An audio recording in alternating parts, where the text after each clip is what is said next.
After my baby was born premature, I messaged the group, "We're in the NICU, please pray." My aunt replied with vacation photos from Hawaii. Nobody visited. A month later, still in the hospital cafeteria, I opened my phone to 84 missed calls, and my brother's message, "Answer. This is bad." I did. And then, I remember the exact moment the NICU nurse told me I could touch my daughter for the first time. It had been 5 days since she was born. 5 days of alarms, tubes, and watching her tiny chest rise and fall behind a layer of glass. 2 pounds, 4 ounces. Skin so translucent I could see her veins.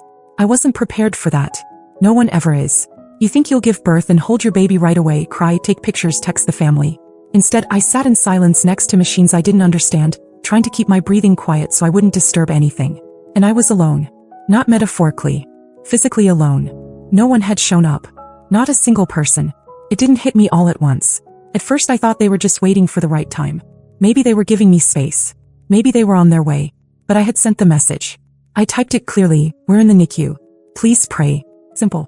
Honest. Desperate in a quiet way. I stared at the screen after I hit send, expecting it to light up with love. One person replied. Aunt Brenda. 3 pictures from Hawaii. Her feet in the sand, a piña colada in her hand, and a shot of the sunset captioned "Best view ever." That was it. No words about the baby. No questions. No concern. Just vacation photos and hashtags. I didn't say anything. I wanted to scream. I wanted to throw the phone. But I couldn't.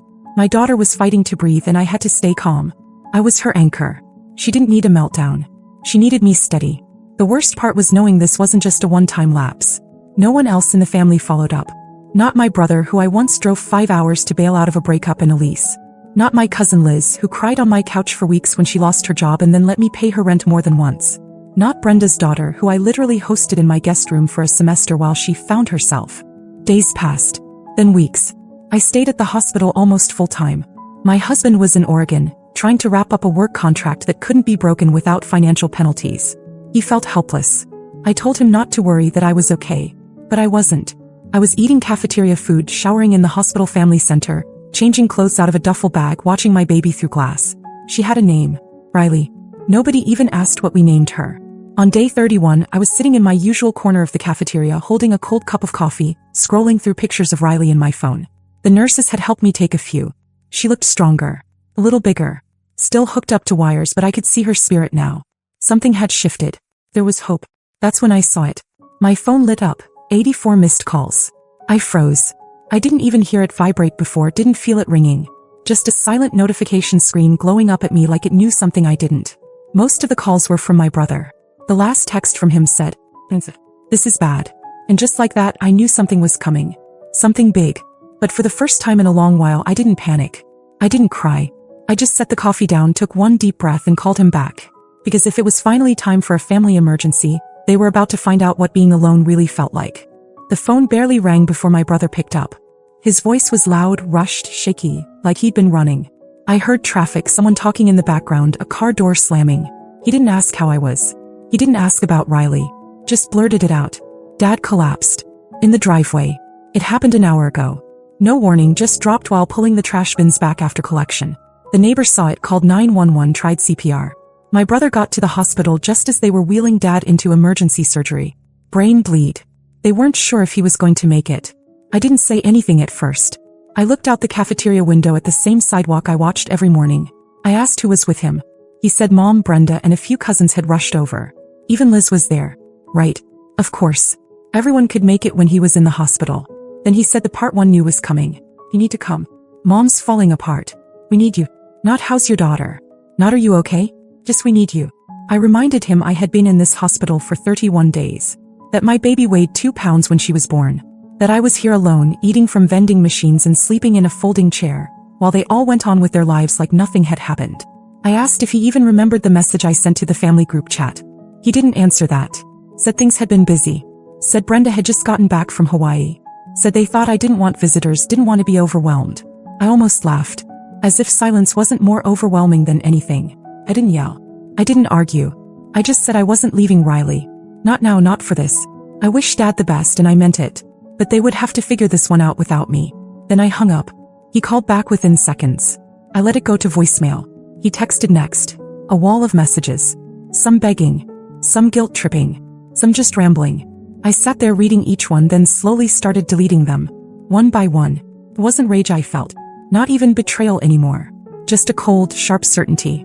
For years I had held this family up. I was the go-to fixer, the peacemaker, the one they leaned on when things went sideways. I paid for things without being asked. I remembered birthdays they forgot. I never once said no when someone needed help. But they left me alone when my daughter was on life support. They left me to sit beside an incubator day and night without asking how I was surviving it. So that was it. I turned off the ringer, slid my phone back into my pocket and walked upstairs. Riley was asleep, her arms slightly spread out like she was floating. Her heart rate was steady. She was breathing without the CPAP for the first time. The nurse told me we'd probably be trying bottle feeds soon. I stood there looking down at her and felt it settle inside me. I didn't owe anyone anything anymore. They could beg, call, cry. It wouldn't matter. Whatever storm was coming for them next, they'd have to face it without me. Because I wasn't their safety net anymore. I was my daughter's mother. And I was done saving people who wouldn't even show up when it mattered. The next 2 days felt like being underwater. Still muted, heavy. My phone didn't ring. No one texted.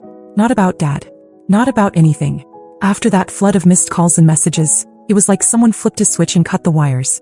It was almost impressive how fast they could disappear again when they didn't get what they wanted. I didn't reach out either. Not to ask if Dad made it through surgery. Not to check if Mom was okay. I sat in the NICU just like I had for a month, watching Riley sleep in her little nest of blankets and wires, watching monitors blink and hum. And I waited. I gave them a chance to show me they meant it. To ask about her. About me. Nobody did. Instead, Riley gained 4 ounces. That's what mattered. We were finally weaning her off the oxygen. She opened her eyes longer. Wrapped her whole hand around my pinky. Every time I saw her fight, I felt stronger. Calmer. Sharper. Then 2.5 days later, Brenda showed up. I heard about it from one of the nurses. She didn't call ahead, didn't text. Just walked in with sunglasses still on, holding a small shopping bag like she was dropping off a housewarming gift. She didn't ask to see Riley. She didn't ask where I was. Just left some overpriced cookies with the nurse, smiled and left. That was her big gesture. Later that day, my brother texted again. So you're just cutting everyone off now? After everything we've done for you? I stared at the message for a long time. I thought about the hours I spent helping him rewrite his resume when he lost his job. The loan I gave him when his car broke down. The tuition payments. The grocery deliveries when his wife was sick. And never once did I throw it back at him. Never made him feel small for needing help. I texted back. You left me alone when my daughter was fighting to live. I'm just doing what you taught me. Then I blocked him. And something inside me clicked into place. That night, after Riley fell asleep, I logged into the tuition account I had set up for my nephew. Canceled the automatic payments. Cleared the linked card. I didn't warn anyone. I didn't leave a note. Let the invoices roll in. Let the school call him. I opened another app and stopped the monthly rent assistance I had been sending Liz since March. She never asked me directly, just hinted about her struggles and I stepped in. Not anymore. The next morning Liz messaged me. Hey, did the payment not go through? Just checking, rent's due soon. I didn't answer. 2 hours later, Brenda sent me a photo of some flowers in a vase with a caption thinking of you and the baby. Followed by a heart and a sun emoji. I deleted it without reading the rest.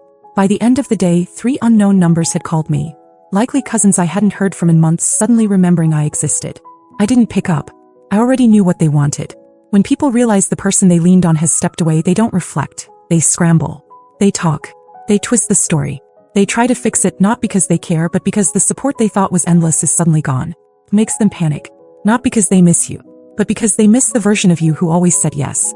But that version of me disappeared the day I sat alone in that NICU with Riley and read my aunt's vacation caption instead of a message saying we're here. We love you. We've got you. They made a decision that day. I just followed their lead. And now, as they scrambled, I focused on what actually mattered. Riley's breathing on her own. She gained another 2 ounces. The nurse let me hold her for a full hour. And for the first time in a long time, the weight I'd been carrying, their weight, started to fall off my shoulders. Piece by piece. The hospital was starting to feel like a second home.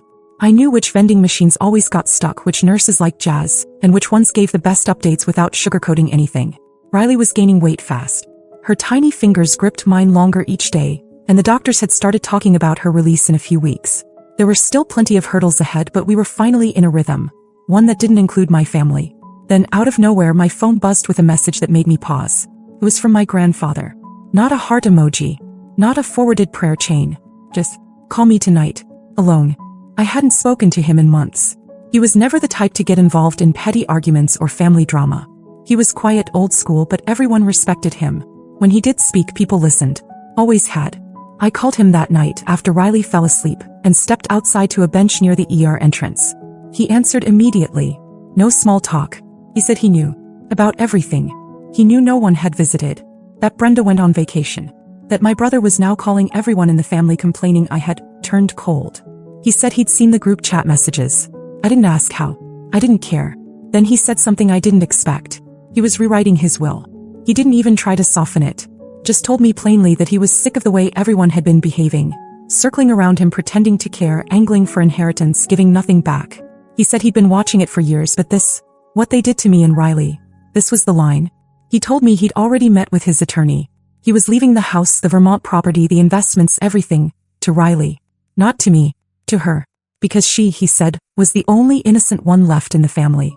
The only one who deserved a clean start. I sat there silent, blinking at the streetlight above the bench. I told him I didn't expect anything. I wasn't doing any of this for money. He said he knew that. That's why it was going to her. And then, like he was reading my thoughts, he said, they think you need them. But you were the only one keeping this family together. The moment you stopped carrying them, everything started to collapse. We didn't say much after that. Just a quiet goodbye. The next morning, I woke up to chaos in the group chat. Screenshots. A blurry photo of a typed legal document. Liz asking if it was a joke.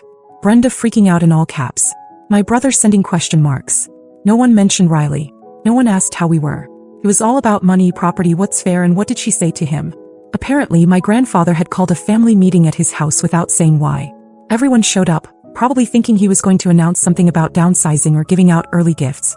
Instead, he handed out folders with the new will inside, then got up and left the room. He didn't explain it. He didn't ask for feedback. He just made it final. Brenda was livid.